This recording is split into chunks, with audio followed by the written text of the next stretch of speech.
नमस्कार, स्वागत है आपका हमारे YouTube channel Riya the tarot card reader में। गाइस, आज फिर मैं आपके सामने कलेक्टिव रीडिंग, जनरल रीडिंग लेकर हाजिर हुई हूँ। एंड आज का जो टॉपिक है वो बेसिकली ये है कि अक्टूबर के महीने में लव रीडिंग को लेकर हम आए हैं। शॉर्ट रीडिंग्स रहेंगी, ये ज़्यादा लंबी रीडिंग्स नहीं रहेंगी। सिर्फ हम ये देखेंगे कि अक्टूबर के मंथ में राशिवत आपके लिए क्या लव मैसेजेस आ रहे हैं, लव से रिलेटेड क्या सिनेरियोज आ रहे हैं, ठीक है। तो ये राशिवत होगा, यानी कि आपकी सन साइन या मून साइन आप देख सकते हैं, ठीक है। वेस्टर्न एस्ट्रोलॉजी यानी कि ट्रॉपिकल एस्ट्रोलॉजी के अकॉर्डिंग भी आप देख सकते हैं, नहीं तो आप वैदिक एस्ट्रोलॉजी के अकॉर्डिंग भी देख सकते हैं। जिस एस्ट्रोलॉजिकल एस्पेक्ट से आप कंफर्टेबल हैं या जो सा भी ज़ोडिएक साइन आपके साथ मैच करता है, आप उस ज़ोडिएक साइन के हिसाब से भी देख सकते हैं, ठीक है। सो ये टोटली आपकी चॉइस है कि आप कैसे इसे देखना चाह रहे हैं। अब 12 ज़ोडिएक साइन के ऊपर रीडिंग्स आएंगी, हर एक ज़ोडिएक साइन पे रीडिंग आएगी। आपकी सन राइजिंग, मून राइजिंग आप देखकर सिलेक्ट कर सकते हैं। एंड हर पर डे के हिसाब से एक ज़ोडिएक साइन की रीडिंग डलेगी। जैसे मैंने सितंबर मंथ में करा था, वैसे ही मैं अगस्त मंथ में करा था सितंबर के लिए, वैसे ही मैं सितंबर मंथ में कर रही हूँ अक्टूबर के लिए। तो पर डे एक ज़ोडिएक साइन की रीडिंग डलेगी। एंड अब वेट कर सकते हैं आपके ज़ोडिएक साइन तक ठीक है। तो या आज हम रीडिंग स्टार्ट कर रहे हैं एरीज़ यानी कि मेष राशि वालों से। तो मेष राशि वालों के लिए हम देखेंगे कि अक्टूबर मंथ में कैसे उनकी लव लाइफ आती है, कैसी उनकी लव लाइफ के एस्पेक्ट पे क्या चीज़ आती है, ठीक है। एंड जो लोग मेरे चैनल पे नए हैं, फ्री यूट्यूब लाइव सेशन के लिए चैनल को लाइक सब्सक्राइब कर लीजिए, नोटिफिकेशन बेल को ऑन कर लीजिए। एंड अगर आप चैनल पे आप शॉर्ट वीडियोस देखना चाहते हैं, यानी कि 1 मिनट से कम की वीडियोस देखना चाहते हैं, तो उसके लिए आप रियाज शॉर्ट करके मेरा सेकंड चैनल है, जिसका लिंक आपको डिस्क्रिप्शन में मिल जाएगा। नहीं तो आपको दोनों चैनल इंटरलिंक्ड है, तो आपको उसका लिंक आराम से मिल जाएगा, वहाँ जाके चेक कर सकते हैं। Per day daily prediction, daily angel guidance, अलग अलग टॉपिक्स के ऊपर पर डे 4 से 5 शॉर्ट वीडियोज़ उसके अंदर डलती हैं, ठीक है। एंड अगर आप मुझसे पर्सनल रीडिंग लेना चाहते हैं, तो मैं आपको कहूँगी कि इस रीडिंग के बाद आप थोड़ी देर रुक जाएं, क्योंकि उसके लिए एक स्पेशल अनाउंसमेंट है, वो सुनते हुए जाइएगा, okay. So let's see Aries यानी मेष राशि। ये वो लोग हैं जिनका सन या मून या असेंडेंट भी आपका जो है वो एरीज़ या मेष राशि के अंदर आ सकता है। तो उनके लिए अक्टूबर 2021 कैसा रहेगा उनकी लव लाइफ के पर्सपेक्टिव्स पे। अगेन ये जर्नल है, कलेक्टिव है, take what resonates with you and leave the rest. Let's see आपके लिए क्या कार्ड्स खुद ही आए हैं। पहला कार्ड आपके लिए आया है 3 ऑफ कप्स का कार्ड आया है। सेकंड कार्ड आपके लिए 4 ऑफ पेंटिकल्स का कार्ड आया है। थर्ड आपके लिए 6 ऑफ पेंटिकल्स का कार्ड आया है, ठीक है। कहीं ना कहीं एरीज मुझे अब बहुत ज़्यादा स्टेगनेंट एनर्जीज़ में लग रहे हो आप। देखिए आपके लिए खुद ही कार्ड्स आते जा रहे हैं। वी हैव 7 ऑफ कप्स का कार्ड यहाँ पर आपके लिए आया है। Okay guys, so 7 of cups आपके लिए आपके खुद ही कार्ड्स गिरते जा रहे हैं, ठीक है। तो क्या है यहाँ पर आपकी लव लाइफ अक्टूबर मंथ के अंदर क्या है आपकी love life. We have 7 of pentacles, we have ace of wands,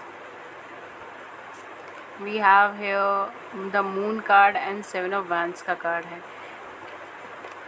the sun का कार्ड है, एंड एट द बैक हमारे पास किंग ऑफ पेंटिकल्स का कार्ड है। किंग ऑफ सोर्ड्स की भी एनर्जीज़ है। ओके, सो बहुत क्लियर एनर्जीज़ आपके लिए आई हैं। क्या चीज़ें आई हैं मैं वो आपके लिए बता देती हूँ।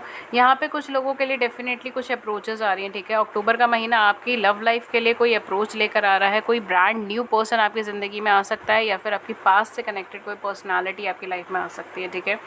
कोई ऐसा पर्सन जिनको आप पहले से जानते थे, जिनके साथ आप पहले किसी कनेक्शन में रहे हैं, फ्रेंडशिप में रहे हैं, रिलेशनशिप में रहे हैं, इस तरीके की सिचुएशंस यहाँ पे ड्रॉ हो सकती हैं। एंड वो पर्सन आपकी लाइफ में रिटर्न आ सकते हैं, या फिर कोई नया पर्सन आपकी लाइफ में एक नई अप्रोच लेकर आएगा। यहाँ पे कुछ लोगों के लिए कोई पुराना फ्रेंड भी यहाँ पर आपको अपनी फीलिंग्स के बारे में बता सकता है, ठीक है। कोई पुराना फ्रेंड है या कंपेनियन है। स्पेशली मुझे यहाँ पे जो एनर्जीज़ आ रही है वो है आपके उस चीज़ से रिलेटेड है, आपके वर्क प्लेस से रिलेटेड कोई पर्सन यहाँ पर आपको अप्रोच कर सकता है, आपको अपनी फीलिंग्स एक्सप्रेस कर सकता है। लेकिन वो अक्टूबर के कुछ एंड फेजेस के अंदर वो चीज़ें होंगी। वर्क प्लेस या फिर आपके किसी नोन अननोन पर्सन की साइड से जो एक लव एक्सप्रेशन हो रहा है, एक फीलिंग एक्सप्रेशन हो रहा है, वो by the end of October होने के चांसेस हैं, ना कि अक्टूबर के शुरुआती टाइम के अंदर। लेकिन यहाँ पर मुझे ना अक्टूबर के अंदर आपके पास चॉइसेस आती हुई भी नज़र आ रही है। So for some of you may be Aries, आप लोगों के लिए चॉइसेस आएंगी। And for others of you आपकी लाइफ में पास से या तो कोई पर्सन रिटर्न आएगा या फिर कोई नई शुरुआत आपकी ज़िंदगी में होगी, लेकिन डेफिनेटली कोई अप्रोच आपकी लाइफ में हो रहा है एरीज़, एंड आप उस अप्रोच को बहुत पॉजिटिवली नहीं देख रहे हैं। हालांकि आप उस अप्रोच के लिए बहुत लंबे टाइम से वेट कर रहे थे, आपको ये लगता था कि ये पर्सन मुझे अप्रोच कर लेगा या फिर ये पर्सन मेरी लाइफ में रिटर्न आ जाएगा या आ जाएगा तो मैं बहुत खुश रहूँगा या खुश रहूँगी, मेरे अंदर एक डेवलपमेंट होगा, मेरे अंदर एक स्टेबिलिटी होगी। अगर ये मुझे मैरिज के लिए प्रपोज़ करता है तो मैं तो कभी भी इन्हें ना नहीं करूँगी और मैं एक्सेप्ट कर लूँगी, ठीक है, एज़ इट इज़ मैं सारी चीज़ें एक्सेप्ट कर लूँगी, मैं अपनी साइड से एडजस्ट भी करूँगा या करूँगी, एंड एक कनेक्शन है इनके साथ एक बहुत अच्छा फॉर्म होगा। आपको ये चीज़ थी, लेकिन जब रियलिटी में ये पर्सन आपके सामने अप्रोच कर रहे हैं या फिर आपके लिए कोई अच्छा कनेक्शन बन रहा है, अच्छा कनेक्शन आ रहा है, तो आप पीछे हट रहे हो यहाँ पर, ठीक है। आप यहाँ पर अपनी ओवर थिंकिंग एनर्जीज़ में जा रहे हो, अब पास्ट के ट्रस्ट इश्यूज़ भी यहाँ पे लेकर आ रहे हैं, पास्ट की बातें भी यहाँ पे लेकर आ रहे हैं, जिसकी वजह से हो सकता है कि जो लोग पहले भी इन पर्सन के साथ रिलेशनशिप में रह चुके हैं उनकी एक स्टेगनेंट रिलेशनशिप फिर से बन जाए, या फिर फॉर अदर्स ऑफ यू यहाँ पर आपकी जो नया पर्सन अप्रोच कर रहा है उसमें भी आपको बहुत टाइम लगे उनके साथ एक कोऑर्डिनेशन बनाने में, बिकॉज वो चीज़ें रुक रुक के होंगी, ठीक है। तो एरीज़ ये वाली वाइब्रेशन है। हालांकि ये पर्सन लॉयल है, कमिटेड है, लेकिन एकदम से ओपन अप नहीं होंगे, ये पर्सन एकदम ओपन अप नहीं होंगे, ये पर्सन रिजिड है, ये पर्सन थोड़े से आपको कोल्ड माइंडेड लगेंगे, ठीक है, थोड़ा सा मैनिपुलेटिव टाइप पर्सनालिटी इनकी लगेगी। हालांकि ये पर्सन कुछ लोगों के लिए मुझे यहाँ पे अरेंज मैरिजेस के सिनेरियोज लग रहे हैं, तो अरेंज मैरिज के थ्रू ये पर्सन आपकी लाइफ में आए, या फिर ये पर्सन जो है आपकी वैसे ही आपकी लाइफ में अप्रोच हुआ एंड ये आपकी लाइफ में एक लॉन्ग टर्म कनेक्शन, एक मैरिज के पर्पज़ से ये पर्सन आपकी ज़िंदगी में आए, और आपको जैसी पर्सनैलिटी चाहिए थी वो सारी क्वालिटीज़ आपको इनके अंदर नज़र आएंगी, ठीक है। मतलब अगर आपका कुछ ये था कि पर्टिकुलर इतनी एज ग्रुप के हों, पर्टिकुलरली इतना सैलरी हो, पर्टिकुलरली इतना बैकग्राउंड हो, पर्टिकुलरली ये चीज़ें हों, वो चीज़ें हों, तो वो सारी चीज़ें वो मीटअप करेंगे, ठीक है।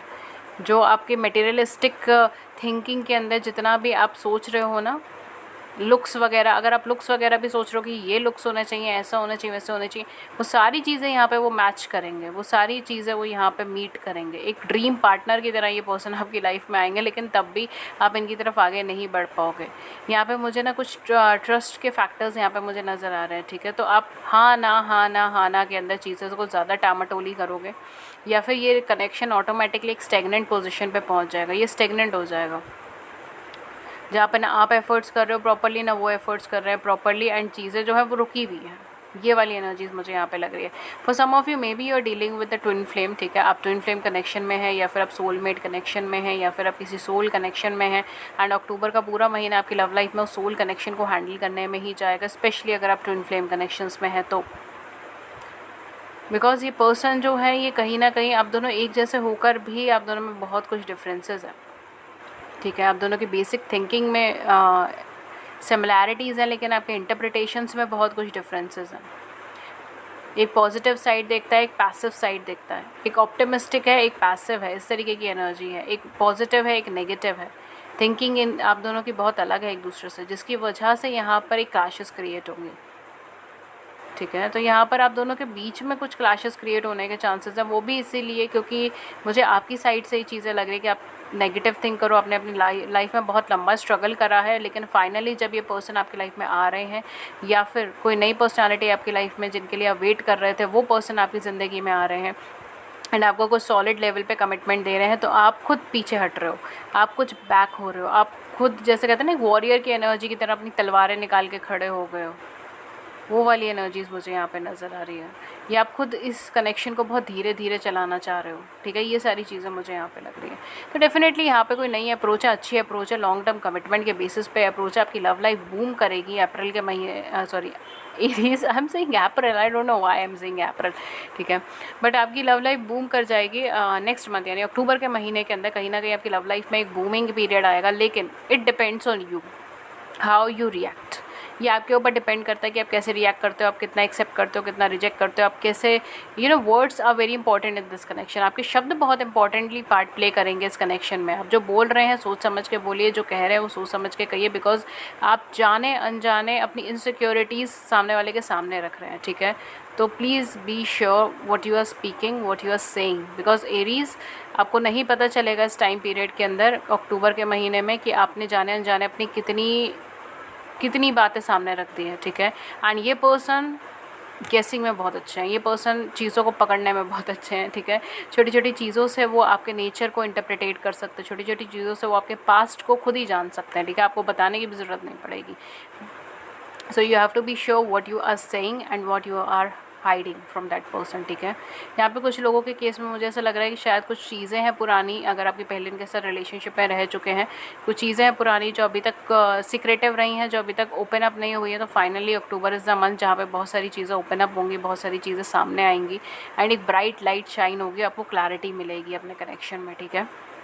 सो ये थी रीडिंग एंड जो लोग मैरिड हैं उनके लिए भी यही है, ठीक है। जो रिलेशनशिप की मैंने इंटरप्रिटेशंस आपको करी है रीडिंग की, वही आप अपनी मैरिज लाइफ में भी ले लीजिएगा, ठीक है। क्योंकि रिलेशनशिप और मैरिज दोनों की ही मैं इंटरप्रिटेशन साइमल्टेनियसली ही कर रही हूँ, ठीक है।